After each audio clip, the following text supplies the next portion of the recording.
High বন্ধুরা, তো আমার মিনি ব্লগে আপনাদের স্বাগতম। আগের দিন যে ঝড় বৃষ্টি হলো, সেই ঝড় বৃষ্টি মাথায় করে নিয়ে আমি আমার বন্ধুকে নিয়ে বেরিয়ে পড়লাম আমাদের গঙ্গার ঘাটে ক্লিয়ার ফিল্টার হাওয়া খাওয়ার জন্য।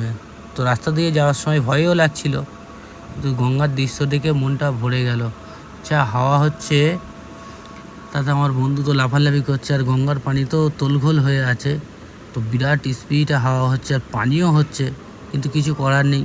আনন্দ করতে গেলে তো একটু ডরকে আগে জিত করতে হবে। তো আমি টাইটানিকের পোজ দিলা জিতে গেলাম। এত হাওয়ার চাপ আমাকে ঠেলে ফেলে দিল। তো ঠেলে ফেলে দিতে টিনগুলো যেন উড়ো উড়ো অবস্থা হচ্ছে। তো খুব আনন্দ হচ্ছিল, ভয়ও লাগছে, আনন্দও হচ্ছে। তাতে আমার বন্ধুও পাগলামো করতে খুব দাঁড়াতে পারছে না পানির চাপে। তো খুব ঠান্ডাও লাগছিল, কেন হাওয়াও বইছে, তার সাথে পানিও হচ্ছে, ওই জন্য খুব ঠান্ডাও লাগছে, ভয়ও লাগছে। তাই বেরিয়ে গেলাম ওখান থেকে। আস্তে আস্তে দেখি গরম চা। তো দুই বন্ধু মিলে গরম চা খেয়ে বেরিয়ে পড়লাম বাড়ির দিকে। আস্তে আস্তে দেখি এক জায়গায় চপ ভাজা হচ্ছে, গরম গরম।